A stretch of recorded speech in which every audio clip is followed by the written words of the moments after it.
So welcome to Melbourne Strength Culture's YouTube channel.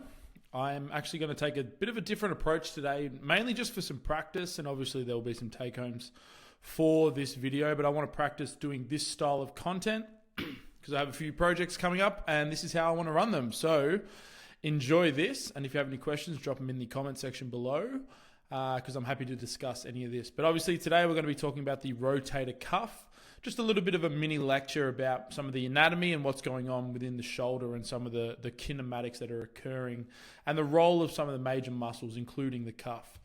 So the lecture outline, if I can get this working, there we go. The lecture outline is pretty straightforward today. It's probably only going to take 5 to 10 minutes to get through this stuff, but the rotator cuff anatomy, we're going to look at the muscles, the 4 muscles that are the rotator cuff and sort of what their role is. Shoulder kinematics, obviously, so how movement of the shoulder is occurring. And then some of the action and the function of some of the glenohumeral joint muscles, being also comparing the cuff to some of the more prime movers and what the anatomy actually tells us about the prime movers and why that is the case with these muscles. So obviously the first thing we need to look at is the cuff anatomy. So the rotator cuff are 4 small muscles that originate on the scapula and insert directly into the humeral head. So most of them are on the greater tubercle of the humerus. So up the top here on the humeral head. We have the subscapularis that runs across the front side. So this is the anterior portion of the shoulder. The subscapularis runs across the anterior side and wraps around to the front of the shoulder. We have the supraspinatus, which we can see here wrapping across the top and coming through here underneath the collarbone. Supraspinatus comes across the top and inserts across the top of the humeral head.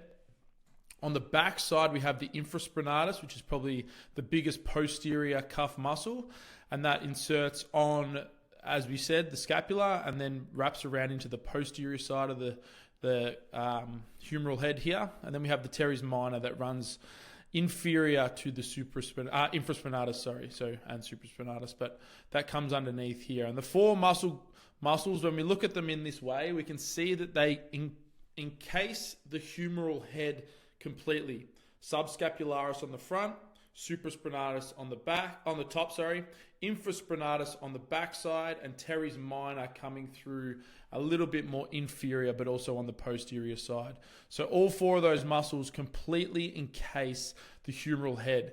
And as a result, it makes sense that those muscles would help us center the humeral head on the glenoid because it is a ball on socket joint. I don't like to call the glenohumeral joint ball in socket like the hip, because the glenoid is so much smaller than the humeral head. So I like to call it a ball on socket joint.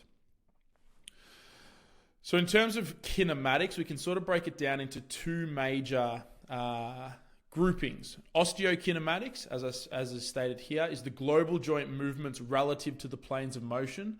So these are more of your shoulder flexion, shoulder extension, abduction, adduction, IR and ER.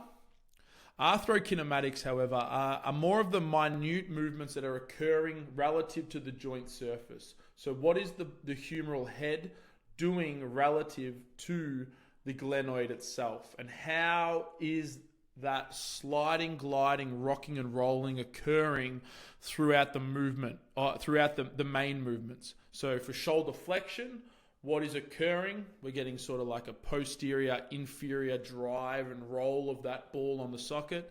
If we move into external rotation, we're going to get some forward translation of the humeral head relative to the glenoid. And if we go into internal rotation or adduction, we're probably going to get a posterior sliding and gliding of the humeral head.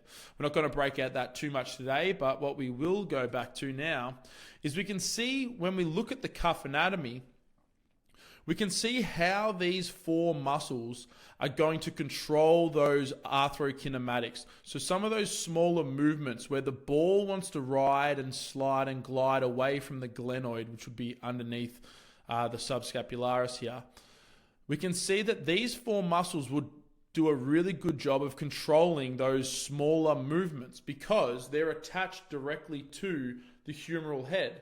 So if they wanted to pull that back, if we wanted to get and support some of that anterior movement or that anterior sliding of the humeral head, we know that the subscapularis will help to support that and help to pull that humeral head back into the socket and maintain that sort of integrity of the joint. So the anatomy, and I always say this to all of my students, but the anatomy gives us the secrets of what is occurring. These four muscles, just by nature of how they're structured, will tell us the function of what their role is in movement and in performance. And these four muscle groups are in these four individual muscles forming the group, the rotator cuff, are in the best possible position to control the arthrokinematics of the glenohumeral joint. If we were then to compare that to two of the major, what quote unquote prime movers, so this would be the lat on the right hand side here, and this would be the pec major. Both of these muscles pretty much insert on the intertubercle groove of the humerus. And we can see here that it's about 1/4 of the way down the actual humerus, down the long bone, where the cuff was all centered around the ball itself, the humeral head up here. We can see that both of these muscles actually insert further down the humerus. And when we think about levers and actually applying force and promoting movement and actually what I would deem performance, so performance outcomes, fast movements, strong movements, powerful movements, it makes sense why the prime movers insert further down the humerus, down the bone itself. The smaller muscle groups that are controlling where this ball is relative to the glenoid would be centered around the ball, so to control those movements.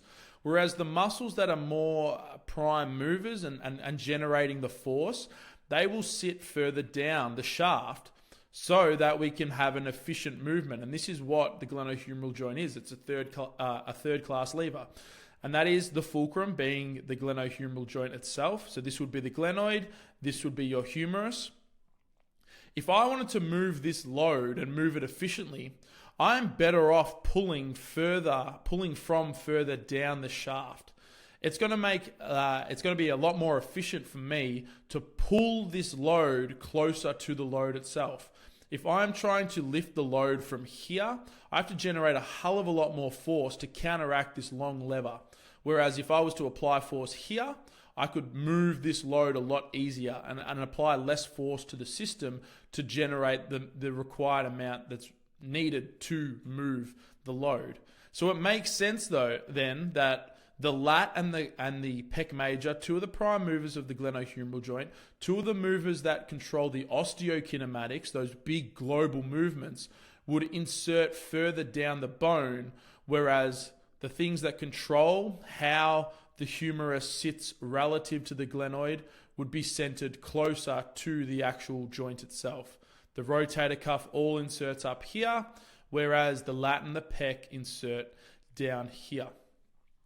And that is the end of today's mini lecture. As I said, this was just to put together a couple small bits of information, mainly just to test how this would go. If you have any feedback for this mini series or mini lecture, please let me know. As always, you can find my gym here, melbournestrengthculture.com, on Instagram, jsmithculture and Melbourne Strength Culture.